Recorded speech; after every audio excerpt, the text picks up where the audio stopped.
a grabar. Vamos a admitir a Norlin. Quieres quitar el volumen y aquí vas, ahí solamente vas mirando, ¿vale? Bueno, compartir pantalla.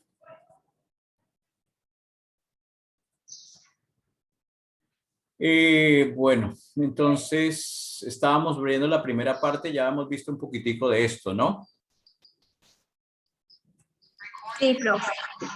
Bueno, entonces, estamos hablando, les vuelvo a recalcar que no estamos hablando aquí de temas religiosos, sino más bien históricos, ¿sí? Y obviamente no, es difícil uno separarse de sus creencias y demás, eso es muy complicado, pero trataremos de que más o menos nos mantengamos apegados a lo que es la realidad histórica de las cosas, ¿no? Entonces, por ejemplo, ¿quién fue Jesús? El Jesús histórico, ¿no? El Jesús que da origen a lo que se conoce como el cristianismo desde la perspectiva no filosófica, no doctrinal, sino histórica. Fue el hijo de María y José. Quienes no creen en la Biblia, pues consideran que José fue el papá de Jesús porque era la pareja de María, ¿no? Quitando el concepto de que Jesús es el hijo de Dios. Gracias. Durante 3 años se dedicó a recorrer Judea predicando acerca del concepto de la bienvenida al nuevo reino, y no un reino de este mundo. A sí mismo se creía como el Mesías, pero no lo proclamó tanto a sí mismo, sino que otros lo dijeron como el ungido, el Hijo de Dios. Lo acompañaron 12 discípulos y las enseñanzas de Jesús realmente molestaron más fue a los judíos que a los romanos, ¿sí? ¿Por qué molestaron a los romanos? Porque de alguna manera lo que Jesús decía acerca del reino y de la proclamación de un nuevo rey. Por eso cuando él está frente a Pilatos y él le preguntan, ¿eres tú el rey de los judíos? Dice, se lo dices tú, pero mi reino no es de este mundo. Es decir, de alguna manera, él está diciendo a Pilato, no se preocupe por mí porque yo no vengo a armar una revolución aquí de cambio de reino, de cambio de imperio, ni nada de ese tipo de cosas. Yo lo que vengo a hablar es de un reino que va mucho más allá. ¿Cuáles eran las ideas de Jesús? Bueno, realmente una revolución. En una época, recuerden que estamos hablando del mundo antiguo. En el mundo antiguo todo era violencia, todo era venganza, todo eso era permitido. Era legal la venganza. Entonces, además de eso, siempre había existido en el mundo antiguo, todavía hoy, pero todavía más en esa época, el concepto del clasismo. Es decir, habían unas élites que tenían todos los privilegios y unos esclavos que no tenían nada. Los esclavos eran considerados poco más que animales, simplemente para el beneficio, el placer y satisfacer todos los deseos de sus amos. Jesús viene y dice que eso es totalmente errado y dice que todos los hombres son iguales ante Dios y que la salvación, y fue la contravía contra los judíos, no dependía del nacimiento. Los judíos siempre habían dicho que la única forma de ser salvos era nacer judío. Si a los demás lo llamaban gentiles, pecadores y todo lo demás, porque no tenían ese privilegio. Jesús dijo, no, señores, la salvación no es un elemento de sangre, no es un elemento étnico, es un elemento de fe y puede ser alcanzada por cualquiera. Incluso Jesús en sus predicaciones y en sus charlas y en sus milagros, más de una vez resaltó la fe de alguien que no era judío, ¿sí? Y demás. Entonces, además, el otro concepto de las religiones antiguas era que generalmente la salvación se podía encontrar, o la redención, o el favorecimiento de los dioses en las religiones, pues, politeístas, era haciendo sacrificios, ¿sí? Si, por ejemplo, Mafe ofrecía 5 toros y ofrecía libaciones y ofrecía vino y todo eso, iba a tener más el favor de los dioses que Gaby, que no ofreció nada.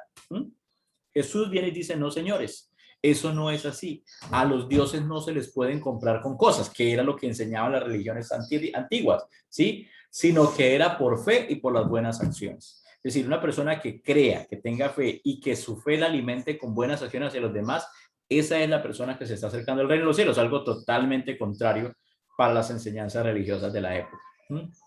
Proponía la caridad, el amor al prójimo, incluso a los enemigos, que era algo totalmente revolucionario para esa época, cuando se hablaba muchísimo de la famosa ley del talión de ojo por ojo y diente por diente, ¿sí? Que ahora se debería amar, ayudar y todo eso, y hasta orar por los enemigos. Bueno, eso era totalmente revolucionario. Que la salvación, la recompensa no se debería buscar acá, que era lo que muchos creían. Por ejemplo, los judíos decían que la mejor recompensa para ellos era estar libres del yugo romano y volver a ser una nación libre, que eso sí sería el nuevo reino de Dios, ¿sí? Y Jesús les vino a decir, no, señores, el reino no es para este mundo, el reino es para la eternidad. Negaba el egoísmo, la hipocresía, la vanidad, y obviamente Jesús estuvo en la época romana donde el César se creía divino. Él vino a estar totalmente en contra de eso. ¿Por qué se difundió tanto el cristianismo? ¿Por qué para el siglo primero, el año 100 de nuestra era, casi toda Roma, un gran alto porcentaje de Roma era cristiana? ¿Por qué? Porque estaban descontentos con los credos basados en la obediencia, en las normas, pero con poco contenido espiritual. Es decir, si nosotros revisásemos quiénes eran los más religiosos, según la antigüedad, podrían ser la gente más perversa, porque ellos, o como tenían dinero, ofrecían toros, ofrecían vino, ofrecían sacrificios y demás, pero su interior era totalmente nulo, seguían siendo iguales de malos, iguales de perversos, ¿sí? El cristianismo proponía una esperanza de cambio y salvación aún para los pobres, cosas que no tenían derecho, porque como la única forma de agradar a los dioses era con ofrendas, si usted no tenía dinero, ¿cómo iba a agradar a los dioses? Era complicado para un pobre agradar a los dioses. Jesús viene a decir, no, señores, esto no se necesita. Había que llevar una vida solidaria, no había que ser tan amante de la riqueza y el poder. No estuvo en contra de la riqueza y el poder. Solamente lo que Jesús enseñaba era que había que estar en contra del amor desmedido hacia la riqueza y el poder. Porque un rico que no tenga amor, tanto amor por sus riquezas como lo es por la gente, puede hacer muchísimas obras. El problema está cuando la riqueza se vuelve lo fundamental. Por eso, en la enseñanza del joven rico, cuando él le dice, mire, una cosa te falta, ven otro día. El propósito de Jesús no era que él vendiera todo y se quedara en la pobreza como elemento esencial. Lo que él quería demostrarle era que realmente su amor por las buenas obras, por Dios, no era tan grande como el amor por las riquezas. Porque él le dijo, ama a Dios y quédate sin nada y depende de él, o ama las riquezas y quédate con todo. ¿Qué prefieres? Y él dijo, yo prefiero la riqueza. Pero él no se esperó cuando Jesús dijo que la persona que escogiera a Jesús podía seguir siendo no solamente rico en esta tierra, sino rico en la eternidad. Y hay ejemplos de ricos que no les importó. Job, Abraham, Zaqueo, y otros más que dejaron todas sus riquezas en favor y ganaron el reino de los cielos. ¿Cómo eran las primeras comunidades cristianas? Bueno, aquí sí vamos a empezar a mirar lo que para irnos metiendo en el tema del catolicismo. La enseñanza fundamental y que obviamente cambiaron totalmente el concepto fue la resurrección. En las religiones antiguas, y ahorita Andrea me hacía una pregunta con relación a eso, que cuando vemos a ver el tema de religiones y demás, de la religión egipcia y todo eso, ¿sí? Nunca hablaban de una resurrección de Jesús, ¿sí? De un Dios. Por ejemplo, la religión egipcia hablaba que Osiris había sido asesinado por su hermano Horus, ¿sí? Y su esposa Isis reconstruye todas sus partes, exceptuando su parte sexual. Y entonces ella lo construye con algo de barro, logra quedar embarazada y ahí viene un hijo, un nuevo hijo, ¿sí? Que se llama Amón. Y pero Osiris, y empieza a gobernar, pero Osiris, como ya murió, queda rey, queda como Dios del inframundo. Él ya no vuelve a la normalidad. Con Jesús todo eso cambia. Porque Jesús no solamente muere, sino que él mismo resucita por su mismo poder, algo totalmente extraño y absurdo para el pensamiento griego, porque el pensamiento griego hablaba de que los dioses eran inmortales, los dioses no podían morir, ¿sí? Podían ser heridos por otro dios, pero ellos nunca morían. Júpiter nunca moría, Ares. O sea que solo un dios podía matar a otro dios. Herirlo, no matarlo, porque eran inmortales. ¿Mm? Por eso, cuando Pablo va a predicar a Atenas, va a predicar a Grecia, y él les dice, veo que todos ustedes son muy religiosos porque aquí hay estatuas para todos los dioses, incluso hay una para el Dios no conocido, de ese vengo a hablarles. Cuando él les está hablando de ese Dios no conocido, dice, y Jesús se levantó entre los muertos. Está en un, otro día hablaremos, escucharemos a este palabrero. Para ellos no cuadraba dentro de sus esquemas racionales que un Dios que era inmortal muriera y luego resucitara. O sea, era totalmente extraño, ¿sí? Lógicamente la resurrección confirmaba el origen divino de Jesús. Las primeras comunidades cristianas no tenían jerarquías y todo se compartía el uno con el otro, ¿sí? Se repartía el pan. El que no tenía suficiente era dado por el que tenía suficiente, que además también podía darle a él. Se ayudaban mutuo y la forma de acceder a esa comunidad era tras el bautismo por inmersión. El nuevo miembro se incorporaba a la iglesia, la eclesía, en griego eclesía, que significa una asamblea, un grupo de personas, y para luego dedicarse a predicar las enseñanzas de Jesús. Al principio los romanos no hacían diferencia entre cristianos y judíos, pero cuando a medida que empiezan a crecer y los judíos ya no participan de las ceremonias y los ritos como la Pascua, como los panes ácimos, como la muerte del cabrito y toda esa serie de cosas, entonces empezaron a diferenciarse y es allí cuando empiezan las persecuciones. El primer gran perseguidor de los cristianos fue el emperador Nerón, el tipo que decía que era tan perverso que incluso mató a su propia madre. Y quemó la ciudad de Roma, le echó la culpa a los cristianos. ¿Y por qué mató a la mamá? Porque la mamá también fue una mujer muy manipuladora y todo eso, y para quitarse la manipulación de ella la manda a matar con su guardia pretoriana, porque él era el emperador. No, si ustedes, chicos y chicas, ven la historia de los emperadores, hubo unas cosas terribles, ¿sí? El emperador Augusto, por ejemplo, era pedófilo. Calígula era loco y era un pervertido totalmente. Se obligó a tener hijos a sus hermanas, a sus propias hermanas. Abusó de ellas. Ay, abusó. Yo le iba a preguntar que por qué pervertido. ¿Y cuántas hermanas tenía, profe? 2. Obligó a prostituirse a las esposas de los nobles. Puso a su caballo como cónsul, ¿sí? Lo nombró cónsul. Eran personajes llenos de intrigas. Sí, o sea. Profe, pero ese señor tenía como trastornos mentales porque como para poner un caballo de cónsul y hacer prostitutas a los nobles, que en ese tiempo era como una deshonra, ¿no? A las esposas Claro, de los nobles. Claro, total. O sea. No, profe, y obligar a las hermanas a tener hijos con él. Sí, o sea, alguien malo. El tipo era totalmente loco, ¿no? O sea, hay muchas cosas. ¿Y él cómo murió, profe? ¿Nadie lo mató? Lo asesinan, claro. Un centurión. Él para creerse como mejor empezó a organizar juegos donde él mismo bajaba a la arena a pelear como gladiador y se enfrentaba a gladiadores, pero a los gladiadores les daba espadas sin filo para él siempre ganar. No, o sea, las locuras de esa gente son impresionantes. Hay emperadores. Tramposo era. Sí, hay emperadores que hicieron muchas cosas impresionantes. Por ejemplo, los que construyeron el Coliseo romano, los acueductos. O sea, hay muchas cosas impresionantes. Pero entiendan una parte, chicos, y es que el tipo se creía Dios. O sea, él era el dueño del imperio más grande. Todo lo que él quería se obedecía. Si él decía duerma todo el día, pues había que dormir todo el día. Si él decía coma hasta morir, lo obligaban a comer hasta morir. ¿Sí? La crucifixión, que era el método de muerte más terrible, él los mandaba a colocar. O sea, estar en desgracia con el emperador era lo peor que le pudiera pasar a una persona, ¿sí? Allí. Profe, y ¿cómo era la crucifixión? Profe, pero es que eso también es como desquicio de este señor, porque el rey David también alcanzó hartas cosas y también alcanzó a gobernar ciertas cosas en el mundo, pero él no se volvió así de loco. Porque tenía el respeto por Dios, aunque lógicamente David no fue tan poderoso como un emperador. Pero se vuelve loco por eso, porque no tienen el respeto de Dios y porque la ambición, ¿no, profe?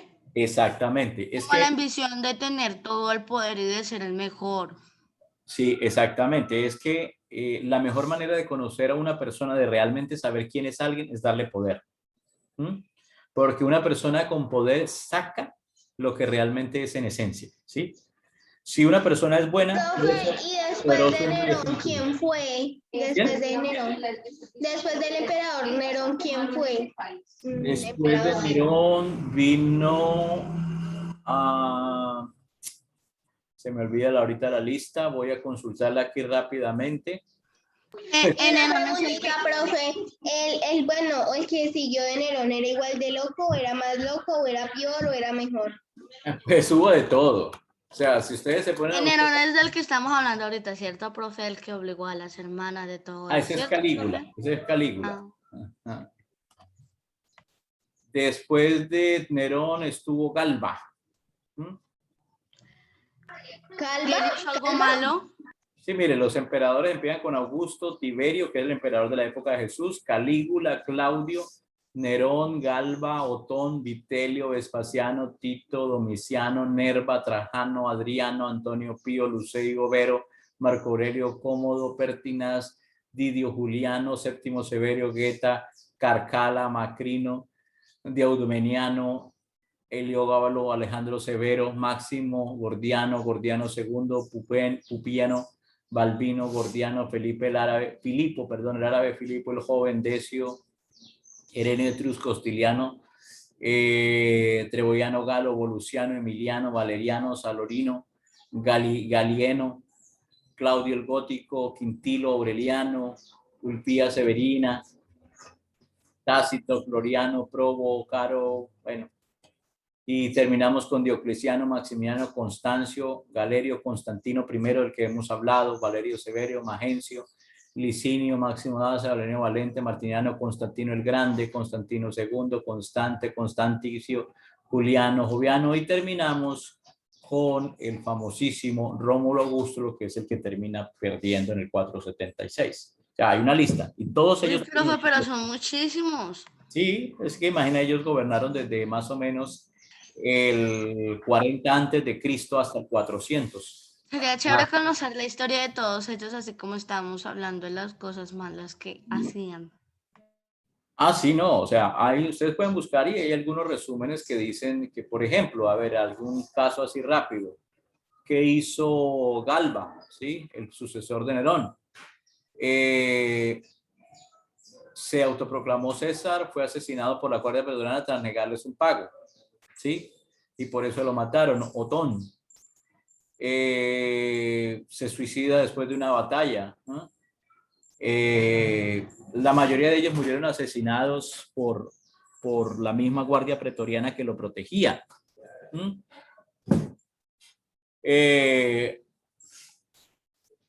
La mayoría de ellos murieron así de... Tito, por ejemplo, fue el que acabó el templo en Jerusalén en el año 70, el que destruyó el templo. Domiciano fue el que conquistó Britania. O sea, hay cosas buenas en el sentido militar y en el sentido de construcción y de embellecimiento, pero generalmente la mayoría de ellos se enceguecían por el excesivo poder que tenían. Es que tenían miles de soldados a sus órdenes, podían hacer y deshacer, bueno, entonces todas esas cosas, imagínense, ¿no? Bueno, seguimos. Algunos emperadores no tocaron los cristianos, pero otros sí, hasta que viene Constantino en el año 323 y le da el estatus de iglesia a la iglesia cristiana, o el cristianismo lo convierte en la religión del Estado, y eso hace automáticamente que se acabe la persecución. Hay un elemento fundamental en el desarrollo del cristianismo que se llaman los padres de la iglesia. Los padres de la iglesia hacen referencia a los primeros grandes hombres ilustrados que tuvo la iglesia después de los apóstoles, ¿sí? Y que le dieron la formación teológica, filosófica a las doctrinas cristianas, que luego serían católicas. Y es desde esa figura, por esos padres, que se habla de el Papa. Aquí, si ustedes están viendo, los padres de la iglesia dice, se encomendó a Pedro la construcción de la iglesia, transformándose en el primer jefe del catolicismo. Eso según la tradición católica, ¿no? Obviamente, este concepto. a partir de la conversión de Constantino, que nunca realmente se convirtió, el tipo fue simplemente un estratega, ¿sí?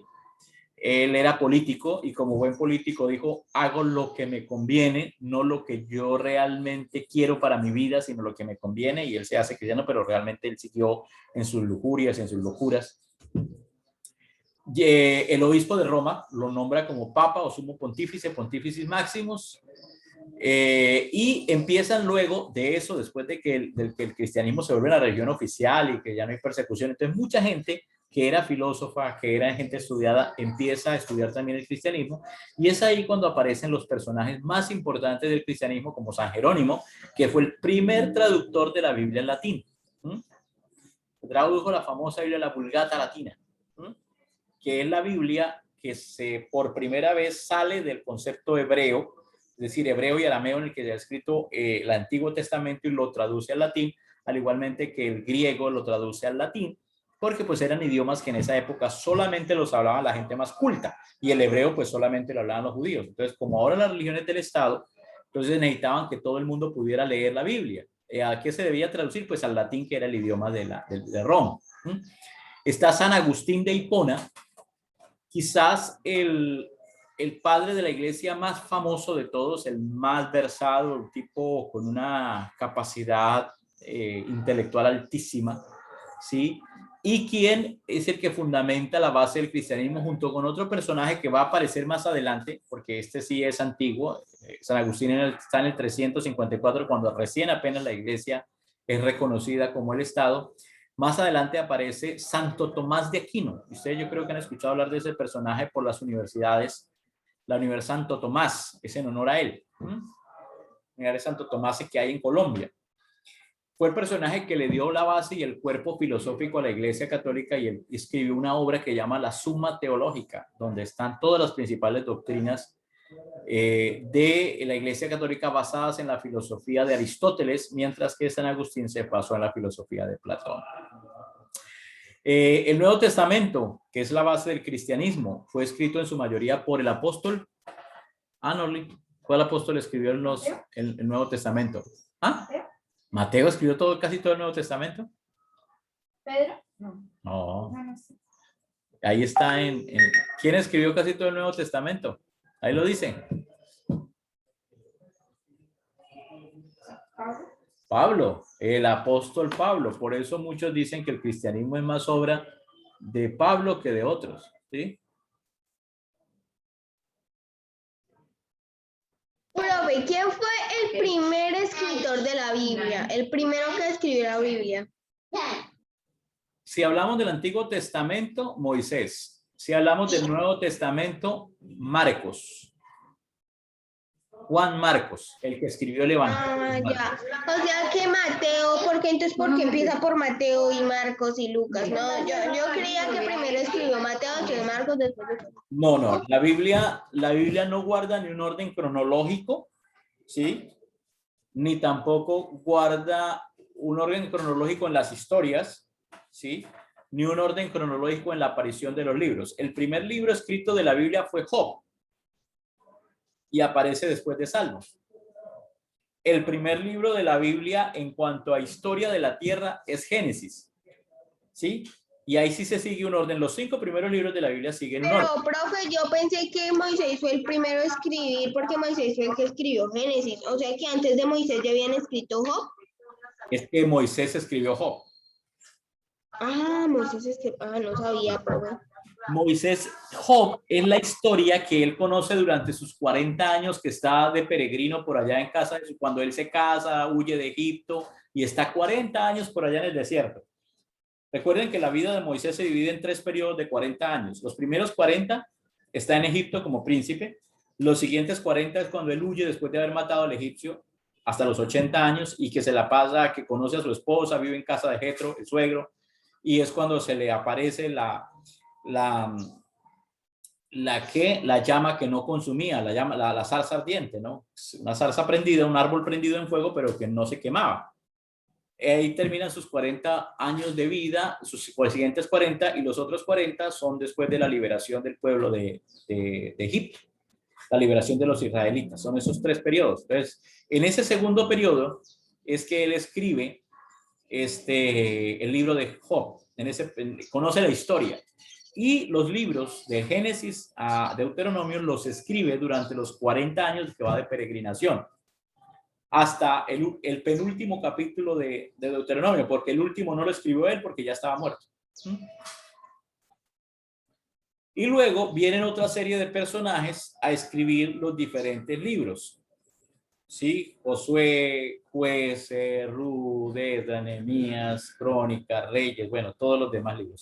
En el Nuevo Testamento, el primero que escribió una carta fue pues de lo que llamamos el Nuevo Testamento. El primero que escribió fue Juan Marcos, que escribió el Evangelio de Marcos. Según parece, el segundo evangelio que se escribió fue el de Mateo, el tercero el de Lucas, y el último evangelio que se escribió fue el de Juan, que se escribe casi al final de la historia de más o menos por allá en el año algunos dicen que en el 70, otros dicen que en el 90 después de Jesús se escribió el evangelio de Juan, por el mismo Juan. Y el último libro escrito del Nuevo Testamento fue el Evangelio de Juan. Antes, y el penúltimo libro escrito fue Apocalipsis, aunque ese es el último libro de la Biblia. Muy bien, vamos entonces ahora a entrar a hablar de la historia de la Iglesia Católica, Apostólica y Romana. Una historia que empieza paralela al cristianismo, pero que poco a poco se va desviando de los conceptos tradicionales y de la Iglesia primitiva. En cuestiones de fe, sus componentes reconocen al obispo de Roma como el Papa, como el principal personaje. La palabra católico no es una palabra especial, sino simplemente católico significa universal. La palabra católico significa universal. Entonces, el nombre de la Iglesia Católica es Asamblea de los Universales Apostólicos, pero romanos. Esa es la diferencia con otras iglesias, ¿sí? La mayoría se aceptan a Iglesia Católica y Apostólica, pero no romana. Cuando me refiero a otras iglesias, me refiero a las demás protestantes y también incluyendo la Iglesia Ortodoxa, es decir, la iglesia que se separó, la primera iglesia que se le separó a la Iglesia Católica por allá en el año 1000, y que es la iglesia que nosotros vimos que construyeron, que hicieron cosas bonitas allá en el Imperio Bizantino. Esto que vamos a ver ya es la historia según la concepción católica. Ya no es un hecho histórico solamente, sino es un hecho histórico mezclado con la percepción católica de algunas apreciaciones, ¿sí? Por ejemplo, los católicos dicen que hay una línea sin interrupción desde San Pedro hasta el actual Papa Francisco. La historia no está de acuerdo con eso, porque no hay esa famosa línea, y el primer Papa tampoco se llamó Pedro. Eso es una reinterpretación de ese texto que dice: tú eres Pedro y sobre esta piedra edificaré mi iglesia. Cuando se está hablando de piedra, no se estaba diciendo la piedra que era Pedro, sino a Jesús mismo. Era sobre Jesús que se iba a edificar la iglesia, y Pedro no fue realmente el primer papa. De acuerdo a lo que está escrito en el libro de Hechos, la primera persona que dirigió la comunidad fue Santiago, el que se dice que era el hermano de Jesús. Y el mayor evangelista no fue Pedro tampoco, fue Pablo, que escribió toda la cantidad de cartas. Su influencia ha sido poderosa en la cultura europea, por eso tenemos que estudiarla, porque todo lo que pasa en Europa, la iglesia de ahora en adelante tendrá algo que ver. De todo lo que pasa en Europa, la iglesia tendrá en alguna parte algo que ver. Desde las cruzadas, el apoyo a los carolingios, es decir, a los francos, para acabar o detener a los musulmanes, el avance con quien detiene a los musulmanes realmente, el desarrollo. Una pregunta, profe, nosotros vamos a ver sobre la historia de Francia. Un poco, claro. O sea que vamos a ver que usted sabe de la señora de Juana de Arco. Sí, esa es parte de la famosa guerra de las rosas que se da entre Francia y en la guerra de los 100 años entre Francia e Inglaterra, y ella cómo ayudó. Porque eso está parte entre la Edad Media, ¿sí? Su influencia ha sido, es tan poderosa. La película de ella es bastante... ¿Cómo, Andrea? La película. La historia de ella es bastante trágica. Ah, claro. Sí, es muy trágica porque recuerden que ella la terminan acusando de hechicera, la queman y muchos años después es que la iglesia pide perdón por lo que se hicieron, porque realmente ella la acusaron falsamente y todo eso lo hizo la Iglesia Católica de Inglaterra para tratar de detener el avance de los franceses, porque ella motivó muchísimo a los franceses a seguir adelante. Y de no haber sido por ella, Inglaterra sería hoy dueña de la mitad de Francia. Muy bien. Al comenzar la época de los 90, más o menos el 18.8%, hoy en día hay más de 1.000 millones de seguidores del catolicismo en todo el mundo, ¿sí? Por eso se consideran las iglesias más grandes del mundo junto con el islamismo. ¿Cómo es la organización y la estructura de la Iglesia Católica Apostólica y Romana? ¿Quién es el obispo? ¿Sí? Posee el oficio litúrgico más importante de la diócesis. La diócesis es la forma como se ha dividido o se administra el territorio católico. Es decir, una diócesis es una serie de tierras, pueden ser varios municipios, que están bajo la jurisdicción o bajo el mando o la administración de un obispo, que es una persona bajo la concepción católica. De ahorita en adelante, bajo la concepción católica, ha logrado primero el grado de ser sacerdote y por su desempeño, por su desarrollo y por la aprobación del Papa, quien es el único que lo permite, ha ido creciendo en su desarrollo y ha llegado a ser obispo, ¿sí? Cada cierta zona tiene un obispo que está al frente. Por ejemplo, Bogotá tiene un obispo, Cali tiene un obispo, Popayán tiene un obispo, Medellín. Lérida no tiene obispo, ¿sí? Porque depende, tiene su sacerdote o cura párroco, que es el que obedece a ese obispo, y Lérida está dentro de la jurisdicción de una diócesis, ¿sí? Entonces, ¿cuál es el modo administrativo de la Iglesia Católica? La diócesis, que es donde dirige el obispo.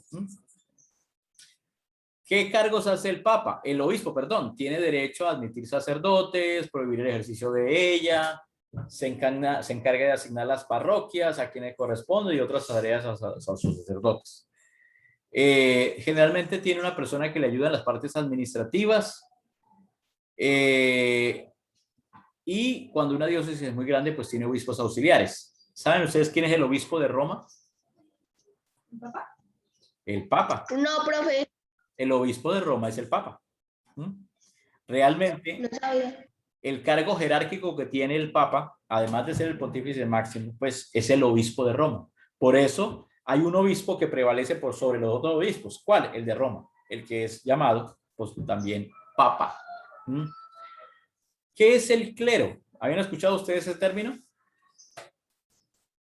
No, profe. Bueno, el clero es básicamente una serie de órdenes y un grupo de personas que son los que hacen el desarrollo administrativo de todo, ¿sí? El clero popular lo desarrollan los sacerdotes de las parroquias, ¿sí? Mientras que el clero más grande son los grandes personajes de la administración y que de alguna manera pueden estar a favor o en contra de hasta el mismo Papa, ¿sí? Digamos, son los entes poderosos dentro del desarrollo de la Iglesia Católica. Bueno, chicos, dejamos hasta aquí, ya se nos acabó el tiempo, vamos a continuar. ¿Sí? ¿Hay alguna pregunta? No, profe, por el momento no. No, profe. Bueno, Chao, profe, que seguimos esté en la bien, feliz próxima día. clase. Gracias igualmente, que esté muy bien. Chao, profe, gracias. Chao. Profe. Chao. Chao, profe.